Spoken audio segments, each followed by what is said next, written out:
Hi everyone, welcome to the Montagnard channel. Today I want to share with you the story of the Raday people who call themselves Raday. They're one of the largest Montagnard groups and they have a rich culture and history that stretches from Vietnam to the United States.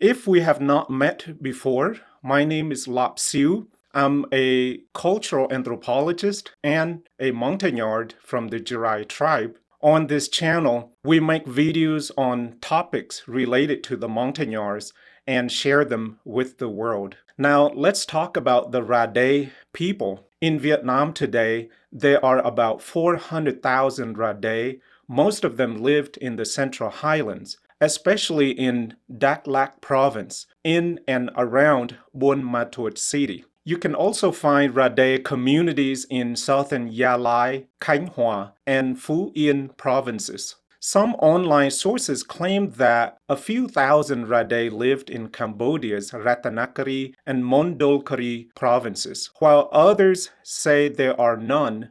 My Raday friends from those provinces, like Kiri Bui, told me they have never heard of Raday communities there. Rong Ne, a respected Montagnard leader with deep knowledge of the Raday history, confirmed the same. Also, Professor Ian Beard, who researches indigenous peoples in northeast Cambodia, told me there are no native Raday in these provinces. If any Raday are present today, they likely arrived through displacement during the Vietnam War or through intermarriage with Cambodian locals.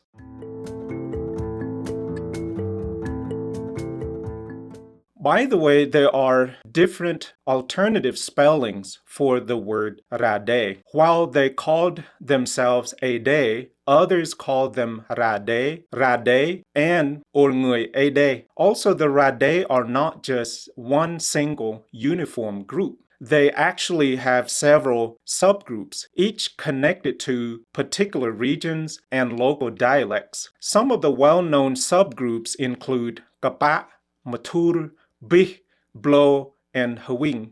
Basically, these subgroups are smaller communities within the Raday tribe. They may speak slightly different dialects or have different local customs, but they all share the same core Raday identity, culture, and language.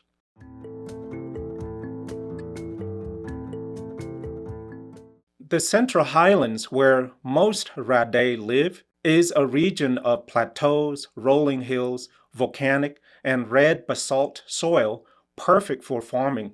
Dense forests, bamboo groves, and rivers like Sre Pak and Krong Ana provide water and shape village life. The higher elevation also brings a cooler climate with a pronounced rainy season and dry season, deeply influencing how the Raday grow their food and build their villages. There's another fascinating element tied to this landscape: elephant culture. Like their legendary neighbors, the Monong, well known for their elephant taming, the Raday historically have tamed and used elephants for transportation and pulling heavy timbers for house construction. Elephants have also been part of the region's spiritual and cultural tapestry for thousands of years. This means elephants are more than just animals in the Central Highlands. For the Raday and their neighbors, they have long been symbols of strength, honor, and deep spiritual connection with nature.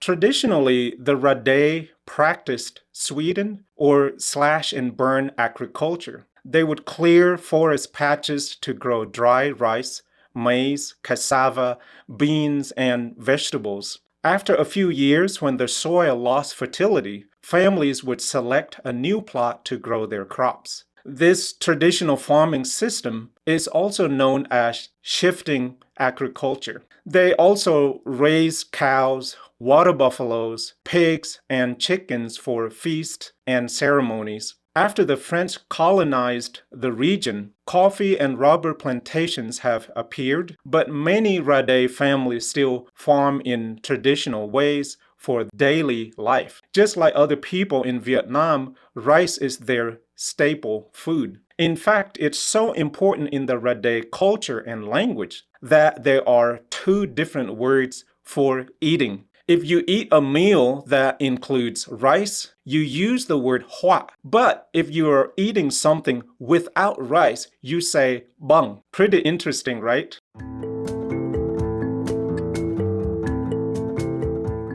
One of the most unique things about the Raday is their matrilineal system. That means property and family inheritance are passed down through the female line. When a man gets married, he moves into his wife's family longhouse, not the other way around. Since he is technically considered a stranger and most valuable property belongs to his wife's family, he does not have much claim to these possessions. Also, the eldest female member of the household is considered the head of the house. And here's another interesting fact. The children take their mother's last name, not their father's. So this system is exactly like the Jirai, my people. In regard to longhouses, they are one of the most iconic features of Raday culture. These houses are built on stilts and can be really long, sometimes stretching close to 100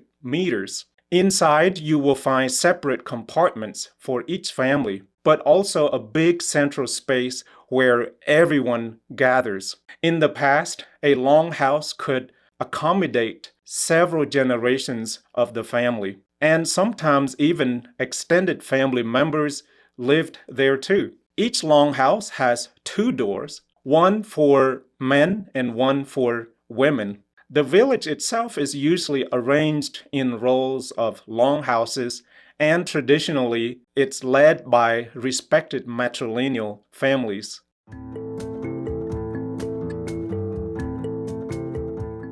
Traditionally, the Raday practiced an ancient religion known as animism.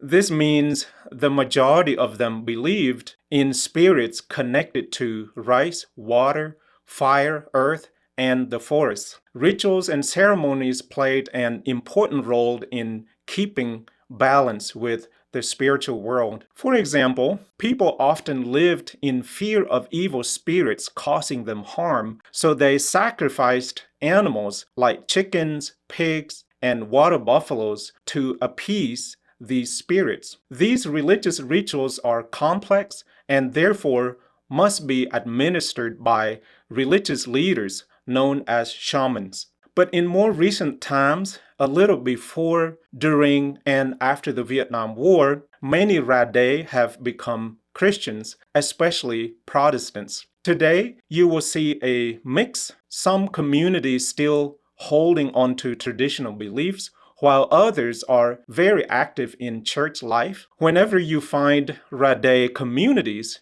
you also find vibrant Christian life, pastors leading worship, families gathering in churches, and faith woven into daily community life. I personally have many Raday friends who are Christians.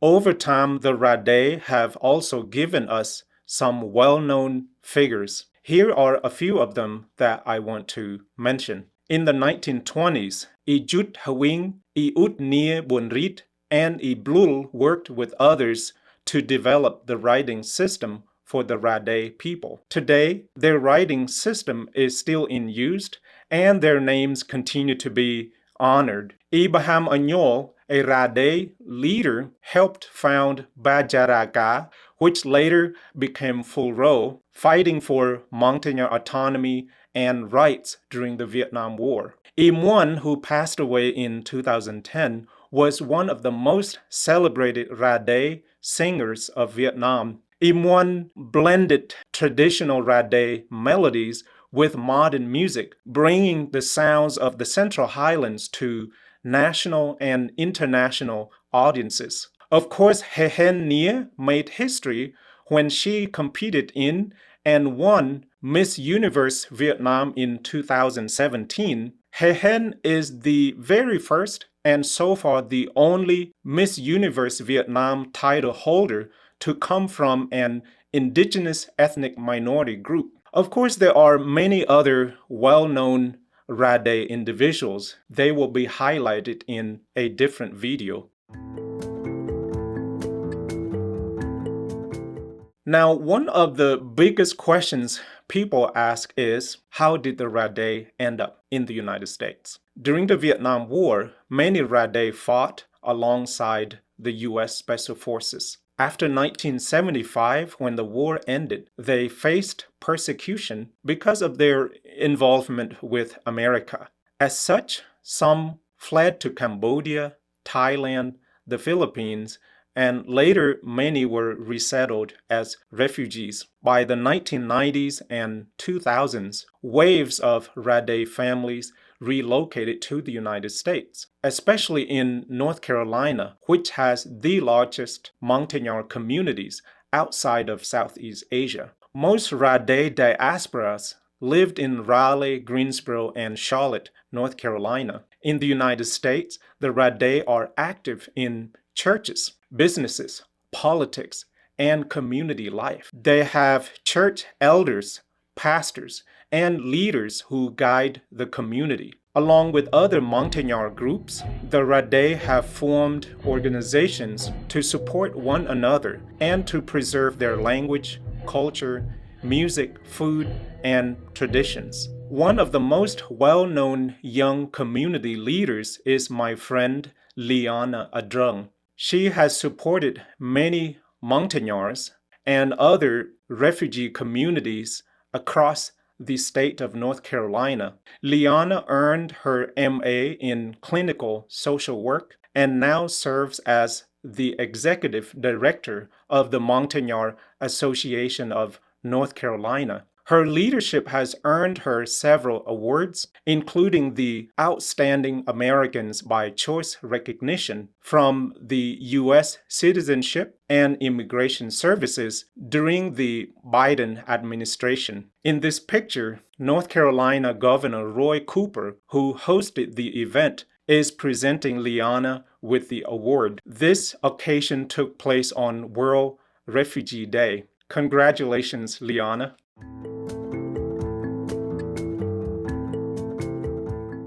Okay, before we close, I also want to highlight something very important in Raday culture, that is music. The Raday are famous for their gong ensembles, part of the UNESCO recognized gong culture of the Central Highlands of Vietnam. These gongs aren't just instruments, they are sacred and culturally very valuable to the Raday communities. The gongs play a role in ceremonies, festivals, and various rituals. The Raday also play the ding nam alongside flutes, mouth harps, and drums. Music connects people, honors ancestors, and celebrates life. Today, you will still see traditional gong performances mixed with modern music inspired by Raday sounds.